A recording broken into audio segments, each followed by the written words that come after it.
Zdravo! Ja sam učiteljica Svetlana.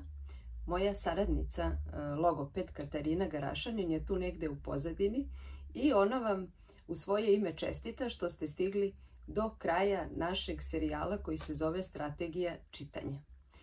Gledate 7. video u nizu i ukoliko ste uspešno stigli do njega, znači da je vaše dete savladalo čitanje. Ostalo nam je još samo da provežbamo čitanje kratkog teksta koji podrazumeva da uz pročitani tekst postavimo i neka pitanja kako bismo proverili da li je dete razumelo sve ono što je pročitalo. Uspešno čitanje ne znači samo brzo čitanje ili čitanje sa dobrom dikcijom, već znači čitanje sa razumevanjem. Tekstovi pomoću kojih možete proveriti da li je dete dobro savladao čitanje i u krajnjoj liniji vežbati i dalje čitanje, nalaze se u bukvaru, u čitanci, možete ih pronaći na internetu, a mi ćemo vam dati jedan primer koji je prilagođen detetu koje je prvi razred, dakle koje završava uskoro prvo polugodište prvog razreda, a to znači da je savladalo sva slova i da čitanje može da se ograniči na jedan tekst, recimo od nekih 10 rečenica. Nisu sva deca ista, nekima će biti dovoljno da pročitaju i 4-5 rečenica i da kažemo da su savladali čitanje, a oni koji su malo uspešniji u tome i koji imaju veću želju za čitanjem mogu čitati čak i priče koje u čitanci zauzimaju 1-2 stranice. Sve zavisi kakve imaju afinitete. Najvažnije od svega je da oni dobro razumeju ono što su pročitali, jer to im je i korak ka uspehu u rešavanju zadataka iz matematike i učenju drugih nastavnih predmeta. Pa da pređemo na naš tekst.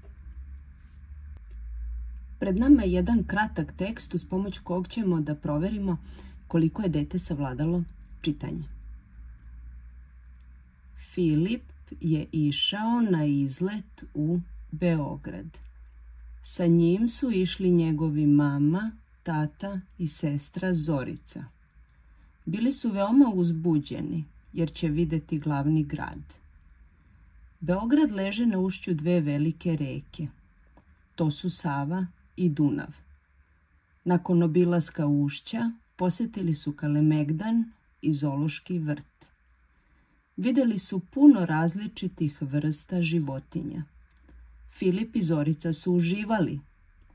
Nakon duge šetnje su seli u poslastičarnicu da se osveže limunadom i zaslade sladoledom. Naravno, pošto je važno da proverimo razumevanje pročitanog teksta, možemo postaviti pitanja.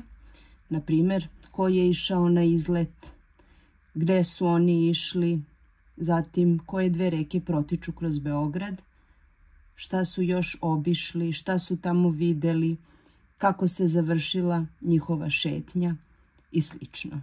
Kada deca obrade sva slova, već posle kraćeg vremena nauče da se rečenica počinje velikim slovom, nauče da se vlastita imena pišu velikim slovom i da na kraju rečenice treba staviti neki znak, tačku, upitnik ili uzvičnik.